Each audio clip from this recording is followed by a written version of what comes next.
could you be the one?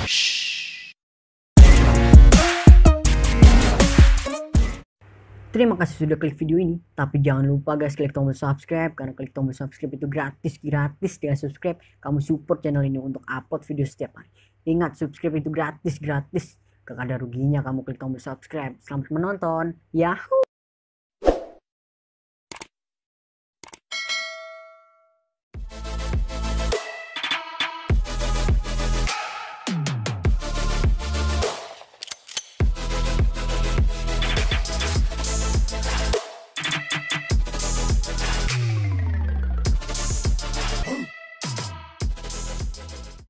Assalamualaikum warahmatullahi wabarakatuh. Alhamdulillah rabbil alamin wa bihi nasta'in wa ala umuri dunya waddin. Wassalatu wassalamu ala asrafil anbiya'i wal mursalin wa ala alihi washabihi ajma'in, amma ba'du. Perkenalkan, nama saya Muhammad Fadil dan saya Sulis Anggraini. Adapun kami dari Kampus Taim Arif Saralangun, Prodi Ekonomi Syariah. Adapun kami tujuan membuat video ini yaitu untuk memenuhi tugas mata kuliah Ekonomi Pembangunan dengan dosen pengampu Bapak Sirajuddin Al-Aqsa. Adapun judul dari tugas kami ini ialah kebutuhan negara berkembang terhadap utang luar negeri.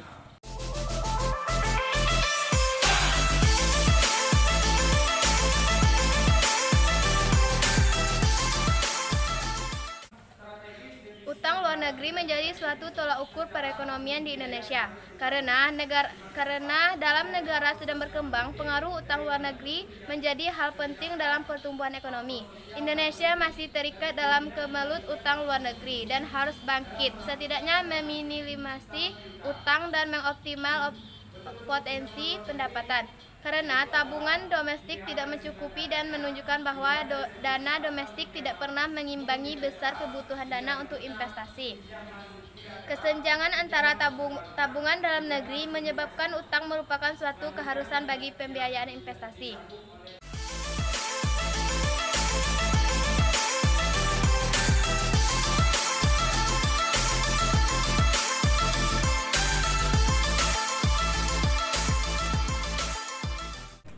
Pertama, untuk negara berkembang seperti Indonesia tentunya membutuhkan peningkatan standar kehidupan yang signifikan. Contohnya adalah pembangunan berbagai fasilitas publik dalam skala besar. Negara berkembang biasanya memiliki defisit perdagangan yang tinggi, apalagi jika sumber daya alam yang dimilikinya terbatas. Namun sumber daya manusianya pun juga rendah. Teknologi yang terlalu sederhana juga menyebabkan perlambatan dalam sektor tersebut. Guna menutupi kekurangan modal, akhirnya utang pun dilakukan kepada negara-negara sahabat atau negara kaya. Utang luar negeri juga diperlukan apabila terjadi bencana. Contohnya bisa dilihat pada saat bencana tsunami yang pernah terjadi di Aceh. Uang tersebut nantinya akan digunakan untuk membangun wilayah yang terlanjur porak-poranda akibat tersapu bencana alam tersebut.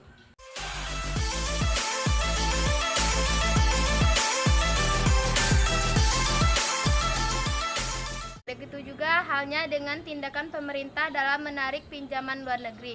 Dalam jangka pendek, pinjaman luar negeri dapat menutup defisit APBN, dan ini jauh lebih baik dibandingkan jika defisit APBN tersebut harus ditutup dengan pencetakan uang baru, sehingga memungkinkan pemerintah untuk melaksanakan pembangunan dengan dukungan modal yang relatif lebih besar, tanpa disertai efek peningkatan tingkat harga umum inflationary efek yang tinggi. Dengan demikian, pemerintah dapat melakukan ekspansi fiskal untuk mempertinggi laju pertumbuhan ekonomi nasional. Meningkatnya laju pertumbuhan ekonomi berarti meningkatnya pendapatan nasional.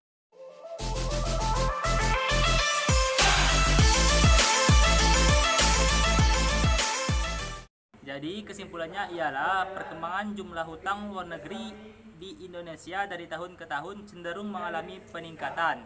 Hal ini tentu saja menimbulkan berbagai konsekuensi bagi bangsa Indonesia, baik dalam periode jangka pendek maupun jangka panjang.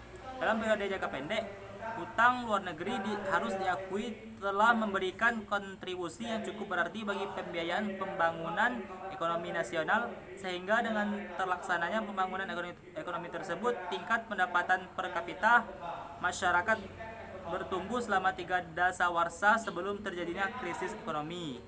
Mungkin hanya itu yang dapat kami sampaikan, lebih dan kurangnya kami mohon maaf. Kami akhiri. Wassalamualaikum Wassalamualaikum warahmatullahi wabarakatuh.